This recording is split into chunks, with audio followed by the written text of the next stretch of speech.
동일교회 도착하자마자 설교하러 올라오기는 처음이고, 또 제가 은퇴한 다음에 13년, 오늘이 6월인 13년 5개월 동안 전국의 작은 교회, 주일마다 전국의 작은 교회들을 다니면서 주로 작은 교회, 가끔 큰 교회도 가지만 설교하고 있는데, 제가 안 가는 곳이 거의 없어요. 또 오늘처럼 내비게이션을 치고 왔는데, 여기 다 와서도 또 유턴하라고 그러고, 그래서 아주 좀 힘들게 지금 이렇게 도착을 했습니다. 또 주중에도 오라고 그러면 여기저기 다니면서 하나님의 말씀을 전하는데, 저는 원래 북한 출신입니다.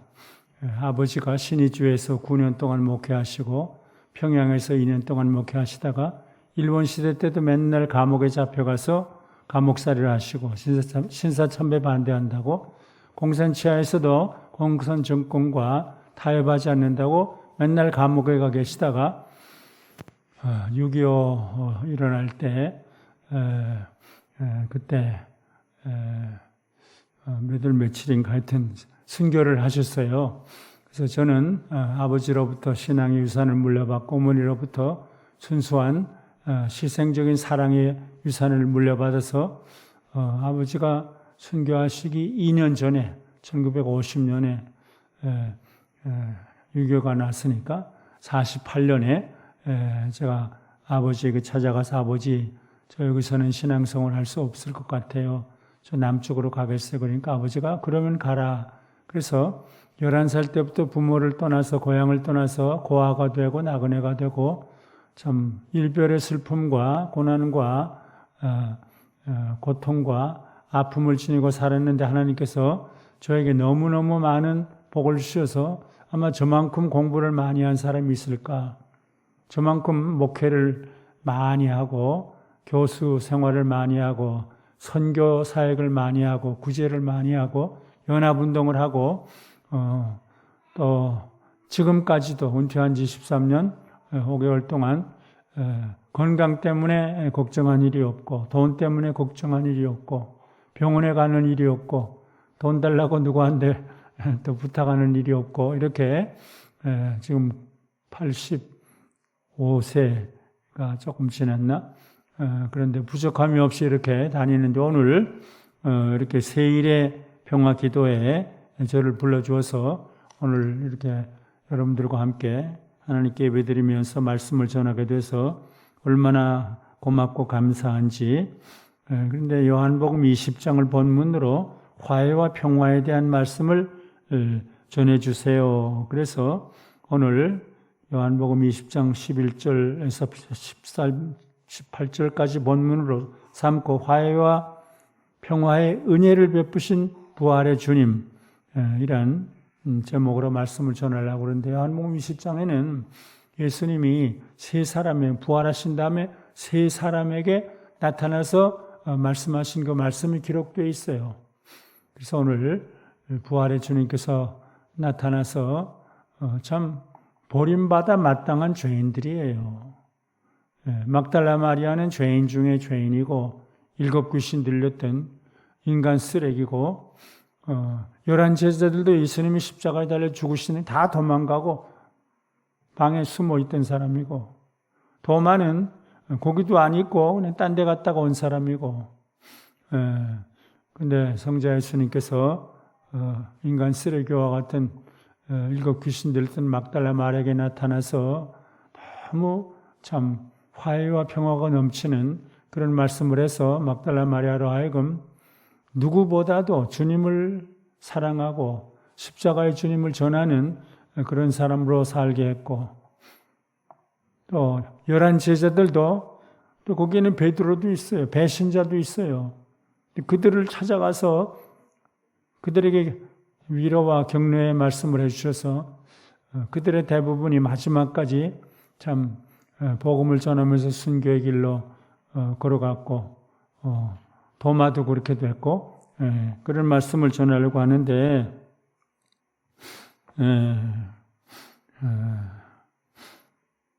첫째로 부활하신 성자 예수님께서 막달라 마리아에게 나타나신 그 이야기. 막달라 마리아와 아주 친밀하게 화해해요. 예수님은 모든 죄인들과 병자들과 친하게 지나요. 그냥 몸을 만져주고 소경은 눈을 만져주고 그래서 화해를 이루고 그 다음엔 평안을 주어요. 사실 예수님은 너희는 마음에 근심하지 말어 하나님을 믿고 나를 믿어 내 평안을 너에게 줘 내 기쁨을 너에게 줘 이런 분이신데 오늘 세 사람에게도 그런 은혜를 주셨어요. 우리들에게도 그런 은혜를 주셔요. 저는 참 이기적이고 정욕적이고 비판적이고 배타적이고 위선적이고 독선적이고 고집되고 게으르고 나태하고 또 때때로 근심걱정에 사로잡힐 때도 있고 근데 하나님께서 저에게 너무나 크신 평안도 주시고 기쁨도 주시고 하나님의 심부름꾼으로 달려가게 하시는데 요한복음 24번 막달라 마리아에게 나타나셔요. 막달라 마리아는 인간 쓰레기예요. 7가지 귀신에 들렸고 7가지 죄악에 빠졌던 사람인데 부활하신 예수님께서 막달라 마리아에게 제일 처음에 나타나셔요. 누가복음 7장에 죄인인 한 여자가 있는데 그 이름이 없어요. 근데 성경학자들이 그 여자가 막달라 마리아였을 것이다. 8장 1절 2절을 보면은 이러이러한 사람들이 막달라 마리아가 예수님과 지혜자들을 섬기더라. 그렇게 있기 때문에. 그래서 누가복음 7장에 그 누군지 이름도 안 나오지만 어떤 죄인이 와서 울면서 그저 예수님의 발을 씻고 향유를 갖다 붓고 이런 사람이 있는데 그 예수님을 초청했던 그 바리새인이 막 예수님 아니 저런 못된 여자가 와서 저러는데도 그걸 욕도 안 하고 저래. 그런데 예수님께서 너는 내게 발 씻을 물도 안 주고 먹을 것도 안 주고 이 여자는 들어오면서부터 내 발을 씻기고 향유로 내 발을 적시고 그저 울면서 나를 이렇게 사랑했다 이러면서 그 여자를 그렇게 축복하신 이야기가 있는데 그 말씀을 읽으면은 그 동네에 죄인인 한 여자가 있어 예수께서 바리새인의 집에 앉으셨음을 알고 향유 담은 옥합을 가지고 와서 예수의 뒤로 그 발 곁에 서서 울며 눈물로 그 발을 적시고 자기 머리털로 씻고 그 발에 입 맞추고 향유를 부으니 예수를 청한 바리새인이 이것을 보고 마음에 이르되 이 사람이 만일 선지자였다면 자기를 만지는 이 여자가 누구며 어떠한 자 곧 죄인인 줄을 알았으리라 하거늘. 근데 여자를 돌아보시며 시몬에게 이르시되 이 여자를 보느냐 내가 네 집에 들어오며 오매 너는 내게 발 씻을 물도 주지 아니하였고 이 여자는 눈물로 내 발을 적시고 그 머리털로 씻었으며 너는 내게 입 맞추지도 아니하였으되 저는 내가 들어올 때부터 내 발이 입 맞추기를 그치지 아니하였으며 너는 내 머리에 감람유도 붓지 아니하였으되 저는 향유를 내 발에 부었느니라. 이러므로 내가 너에게 이르노니 저의 많은 죄가 사하여졌도다. 이는 저의 사랑함이 많음이라. 사함을 받은 일이 적은 자는 적게 사랑하느니라. 이 여자에게 이르시되 내 죄 사함을 얻었느니라 하시니 함께 앉은 자들이 속으로 말하되 이가 누구에게 죄도 사는가 하더라. 예수께서 여자에게 이르시되 내 믿음이 너를 구원하였으니 평안히 가라 하시니라. 7 귀신 들렸던 막달라 마리아는 죄인 중에 죄인이었어요. 우리는 이 사건들을 보면서 우리는 죄인 중에 죄인인 사람들을 어떻게 대할까? 우리는 아주 저거 지옥 가야 돼. 저건 아주 저주받아야 돼. 이러겠죠. 근데 예수님의 이 행하신 말씀과 행동을 보면서 우리도 좀 감동을 받고 못된 사람들을 예수님처럼 좀 품을 수는 없을까? 오늘 설교 내용이 그런 내용이에요. 7 귀신 들렸던 막달라 마리아는 죄인 중에 죄인이었고 창기 중에 창기였고 인간 쓰레기였는데 성자 예수님께서는 그를 향해서 내 죄 사함을 얻었느니라. 내 믿음이 너를 구원하였느니라. 평안히 가라. 라는 놀라운 축복의 말씀을 했어요. 결국 막달라 마리아의 삶이 변화되었는데 누가복음 8장 그 초기에는 이후에 예수께서 각 성과 촌에 두루 다니시며 하나님의 나라를 반포하시며 그 복음을 전하실새 12 제자가 함께 하셨고 또 악귀를 쫓아내심과 병고침을 받은 어떤 여자들 곧 7 귀신이 나간 자 막달라라 하는 마리아와 헤롯의 청지기 구사의 아내 요한나와 수산나와 다른 여러 여자가 함께하여 자기들의 소유로 저희를 섬겼더라. 그래서 막달라 마리아의 삶이 완전히 변화되는데, 근데 막달라 마리아에 대한 해석이 성경학자들이 여러 가지예요. 첫째 해석은 문자적으로 7 귀신 들렸던 미쳤던 사람이다. 몸도 정신도 마음도 영혼도 다 미쳤어. 사람 구실을 할 수 없었던 폐인이었다. 생각도 못하고 말도 제대로 못하고 음식도 잠도 제대로 아무것도 하지 못하는 귀신 들린 사람이었다. 둘째 해석은 부도덕한 길거리의 창녀. 창녀 중에 창녀, 창녀 중에 창녀였을 것이다. 셋째로는 학자들이 7가지, 옛날에 7가지 죄악들이 있었는데 그 7가지 죄악을 다 범한 그런 못된 사람이었을 거다.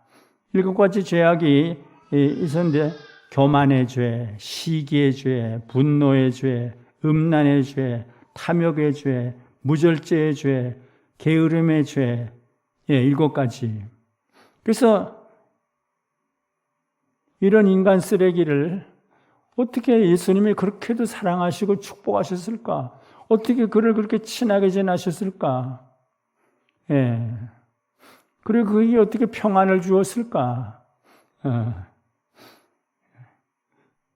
둘째로 요한복음 20장에 보면은 11 제자들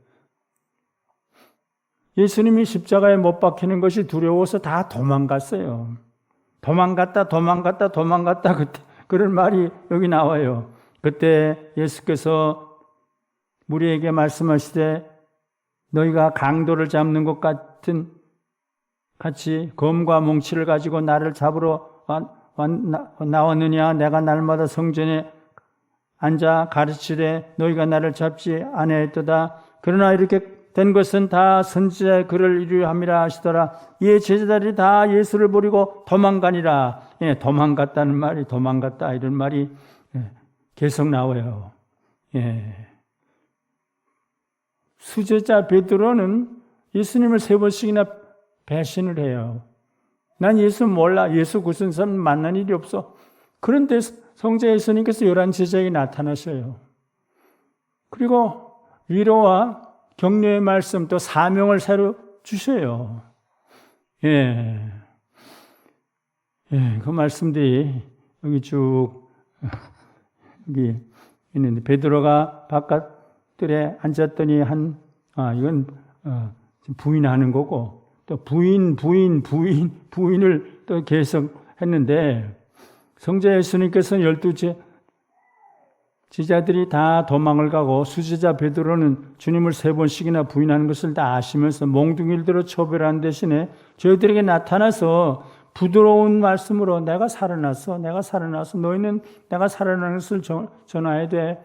그래서 11 제자의 삶이 완전히 변하는데 그다음 평강이라는 말을 주셔. 이날 곧 안식 첫날 저녁 때 제자들이 유대인들을 두려워하여 모인 것에 문들을 닫았더라. 예수께서 오신 가운데 서서 가라서 너에게 평강이 있을 막 두려워서 그냥 겁이 나서 다 문 닫아 걸고 있는데 평강이 있을지어다 이러면서 그 11 제자에게 그렇게 위로의 말씀을 주시는 거예요. 그러니까 제자들이 주를 보고 너무 기뻐해요. 예수께서 또 가라서 너에게 평강이 있을지어다. 아버지께서 나를 보내신 것 같이 나도 너희를 보내노라. 이 말씀을 하시고 제자들을 향하여 숨을 내쉬며 성령을 받으라 또 그래요. 너희가 네 죄든지 사면 사해질 것이다. 네 죄든지 그대로 두면 그대로 있을 것이다. 아니 배신자들이 있고 두려워서 다 도망가고 그랬는데 그들에게 나타나서 위로와 격려와 축복의 말씀, 너희들이 기도하면 다 병도 낫고 죄 사함을 얻게 되고, 예. 사도 베드로에게도 디베라 바닷가에 나타나서 앞으로 순교할 것까지, 내가 지금까지 내 마음대로 다닌 7가지 있잖아요. 해변 7원이라고 그런 마지막에 앞으로는 내가 원하는 대로 가지 않고 누군가가 시키는 대로 가서 십자가의 복음을 전한다. 이것은 로마의 끝까지 가서 복음을 전할 것을 말씀하시는 건데, 그러니까 다 두려워서 떠는 11 제자. 근데 도마에게 또 나타나요. 도마는 아마 자기 일로 또는 불신앙 때문에 거기 없었을 거예요. 근데 11 제자들이 예수님이 살아났어. 우리들이 봤으니까 나는 그 몸을 만지기 전에는 내 손으로 예수님의 살과 피를 만지기 전에는 난 믿지 않을래. 그런데 일주일 후에 도마도 있는 12 제자가 있는 곳에 와서 도마야, 내 몸 좀 만져봐. 내가 이렇게 살아났어. 그러니까 도마가 나의 주님이시요, 나의 하나님이십니다. 그러면서 도마도 또 그렇게 새로운 삶을 받게 돼요. 8일 후 도마와 함께 12 제자들이 함께 모이는 자리에 예수님이 나타나셨어요. 이 도마야, 이 못된 놈아 그러지 않고 내 손가락을 이리 내밀어 내 손을 보고 내 손을 내밀어 내 입귀를 넣어보라. 그리고 믿음 없는 자가 되지 말고 믿는 자가 되라. 결국 불신앙에 빠졌던, 다 도망갔던 도마는 분명한 신앙을 회복하게 되었어요. 그래서 도마가 이렇게 말해요. 나의 주시며 나의 하나님이신다. 그래서 요한복음 20장은 부활하신 주님이 다 못된 것들이에요. 막달라 마리아만큼 못된 일이 없고, 예수님을 3년 동안이나 따라하던데 다 도망가고 그냥 반십자가적이고, 예수님을 팔아먹는 제자도 있었고 예수님을 배신하는 제자도 있었는데 거기 와서 부드러운 모습으로 위로와 격려와 축복의 말씀을 주셔서 베드로를 비롯한 그 모든 제자들이 아마 대부분 선교의 길로 걸어갔겠죠.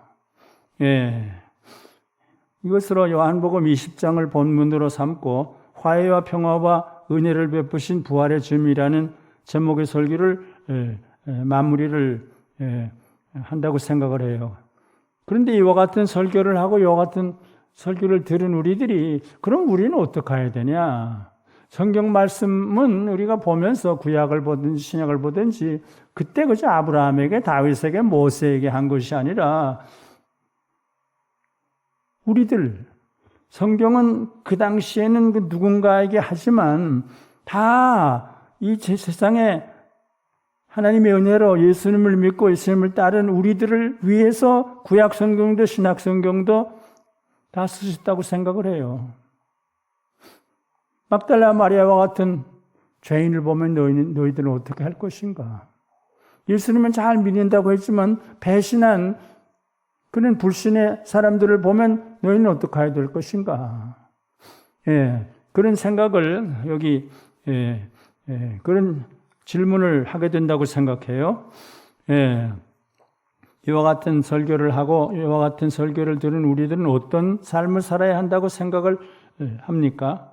인간 쓰레기와 같은 온갖 죄악으로 가득했던 막달라 마리아에게 긍휼과 용서와 자비와 사랑과 은혜를 베푸시고 화해와 평화와 은혜를 베푸셨던 부활하신 성자 예수님을 조금이라도 닮아야 한다는 생각을 하게 되는가? 사실 우리들은 인간 쓰레기 막달라 마리아 같은 사람들을 긍정적으로 대하지는 않아요. 따뜻하게 받아들이지도 않아요. 그와 같은 죄인들은 지옥의 저주를 받아 마땅할 거라고 생각해서 비판과 저주의 그 생각을 하게 돼요. 그리고 우리들은 복음 신앙을 부인하고 반대하는 타종교인들도 저것들은 다 지옥 가야 돼. 예. 북한 놈들도 지옥 가고 중국 놈들도 지옥 가고 일본 놈들도 36년이나 우리들을 못 살던 일본 놈들도 우리들을 괴롭히던 중국 사람도 6.25 전쟁을 통해서 우리를 괴롭힌 북한 사람도 다 심판을 받아야 돼. 아마 이런 생각을 할 수도 있는데 요한복음 20장에 예수님께서 나타내 보여주신 화해와 평화의 모습 모두를 품고 내 죄 사함을 받았어 평안이가 이렇게 하신 말씀을 들으면서 우리들도 예수님 닮은 삶을 100분의 1, 1000분의 1이라도 지내야 되지 않을까 그런 생각을 하게 돼요. 사실 예수님께서는 이런 말씀을 하셨어요. 너희는 가서 내가 궁유를 원하고 제사를 원치 아니라 하신 뜻이 무엇인지 배우라. 내가 의인을 부러 온 것이 아니라 죄인을 부러 왔다. 예, 저는 그 말씀을 너무 귀중하게 여기는데 또 내 이웃을 사랑하고 내 원수를 미워하라 하였다는 것을 너희가 들었으나 나는 너희에게 이르노니 너희 원수를 사랑하며 너희를 핍박하는 자를 위하여 기도하라. 이가 찬즉 하늘에 계신 너희 아버지의 아들이 되리니 이는 하나님이 그 해를 악인과 선인에게 비추게 하시며 비를 의로운 자와 불의한 자에게 내리우심이라. 너희가 너희를 사랑하는 자를 사랑하면 무슨 상이 있으리요? 세리도 이같이 아니하느냐? 또 너희가 너희 형제에게만 무난하면 남보다 더하는 것이 무엇이냐? 이방인들도 이같이 아니하느냐? 그러므로 하늘에 계신 너희 아버지의 온전하신 것 같이 너희도 온전하라. 사도 바울도 비슷한 말씀. 이적을 행하고 천사의 말해도 다 소용이 없어. 궁일과 영서와 자비와 사랑을 베풀지 않으면 다 믿음도 아무것도 쓸데없어. 그런 비슷한 말씀. 그러나 그리고 더 심한 말씀은 로마서 5장에 죄가 더한 것에 은혜가 더 충만해. 사실 은혜를 다 많이 받은 사람은 사도 바울이 그랬고 길선주 도서가 그랬고 이 깊은 깡패 두목이 그랬고 죄가 더한 것에 은혜가 더 충만해. 로마서 5장에는 그런 말씀이 있는데 그건 좀 충격을 받을 만한 말씀이에요. 어떻게 죄가 더하는 것에 은혜가 더 충만해요. 그것이 예수님의 말씀이니까.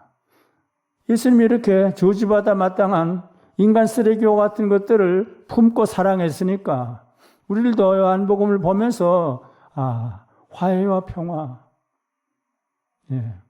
평화, 우리가 평화를 외치고 화해를 외치고 하나됨을 외치면서 우리 주변의 모든 우리와 입장이 다르고 신학의 종류가 다르고 그런 사람들을 멸시하고 무시할 때 이것이 올바른 생각일까? 예수님께서는 모두를 불쌍히 여기고 모두를 사랑하라고 하셨는데 사실 성부 하나님까지 그래요. 죄가 하늘에까지 차 있는데 저주를 받아 마땅한데 아마 성부 하나님 이렇게 보시면서 그들을 니느웨 사람들을 불쌍히 여긴 것 같아요. 그래서 요나 보고 너 가서 내가 하는 말을 좀 전해라니까 요나가 하나님 정신 나갔습니까?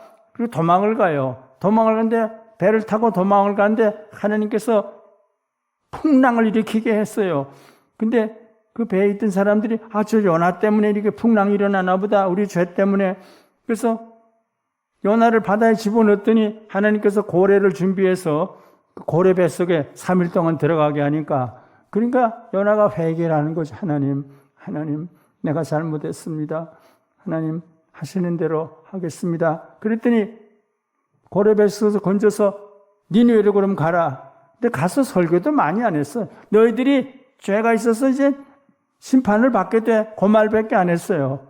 근데 니느웨 왕과 모든 백성들이 금식하면서 회개를 했더니 하나님이 내리려고 했던 재앙을 내리지 않고 그들을 축복하셨다. 요나가 화가 나서 하나님 내가 다 얘기를 하셨는데 가르쳐 드렸는데 왜 그들에게 재앙을 내리기 대신에 축복을 하십니까? 그러니까 마지막 요나서에 내가 이들을 아끼는 것이 이들을 사랑하는 것이 뭐가 잘못이냐? 이 말씀을 왜 기록했을까요?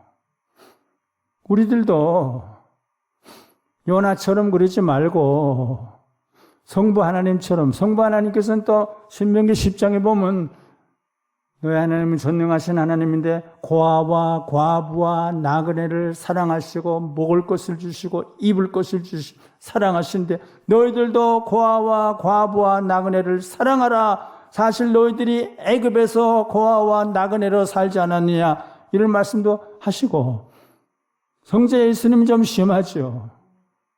지극히 작은 자 하나에게 사랑의 손길을 편 것이 바로 나를 도운 거야.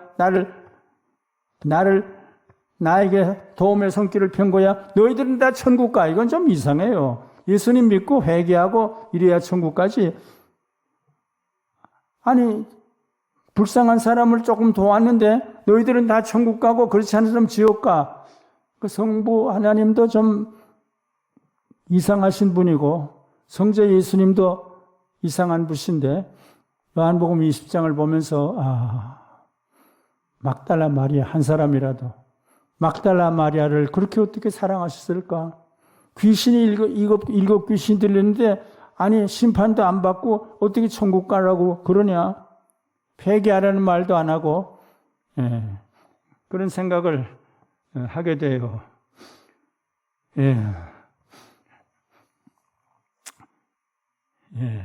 저주받아 마땅한 죄인들 중에 죄인들에게 긍휼과 용서와 자비와 사랑과 은혜와 축복의 손길을 펴신 성부 하나님과 성자 예수님의 도에 넘치는 좀 지나친 사랑의 모습을 바라보는 우리들이 정말 어떤 삶을 살아야 한다고 생각을 하십니까? 사실 우리들 자신이 온갖 죄와 허물로 가득한 우리들 자신도 그래요. 다른 쪽에 있는 사람뿐만 아니라 북한에 있는 사람뿐만 아니라 우리들 자신도 위선과 거짓이 가득하고 은혜를 받았다고 하는데 박태선을 비롯해서 다 이단이 되고 이런 우리들 자신이, 그런데 우리들이 회개도 안 하고 다른 사람 죄가 있는 사람은 또 심판만 하면 어떡하나? 우리들을 바라보면서 회개하고 다윗처럼 사도 바울처럼 우리 신앙의 선배들처럼 회개하고 또 다른 사람들을 좀 불쌍히 여기는 그런 삶을 살아야 되지 않는가? 우리들이 정말 어떤 삶을 살아야 한다고 생각하는가? 우리들 자신이 온갖 죄와 허물로 가득한 위선과 독선으로 가득한 저주받아 마땅한 죄인인데, 근데 성부, 성자, 성령 하나님께서 놀라우신 긍휼, 용서, 자비, 사랑과 은혜를 베푸셔서 아직까지 버리지 아니하시고 우리들 하나님의 자녀들로, 하나님의 심부름꾼들로 계속 달려갈 수 있도록 이렇게 하시는데, 우리 자신을 바라보면서 그들을 보통 살 수가 없고, 또 죄인들을 사랑하시고 죄가 더한 것에 은혜를 넘치게 하시는 그 하나님을 바라보면서 우리들도 저주받았다고 생각하는 그 모든 사람들, 모슬렘까지도, 모슬렘은 반기독교죠. 그러나 로마가 바로 반기독교적이죠. 예수님을 잡아 죽였죠. 근데 베드로 보고 사도 바울 보고 이제는 너 로마에 가서 복음을 전하라 그랬잖아요. 이 지구상의 모든 죄인들을 향해서 우리들이 어떤 자세를 취해야 될까? 요한복음 20장은 우리들로 하여금 좀 우리들의 생각을 참 돌이키는 그런 말씀이라고 생각해요.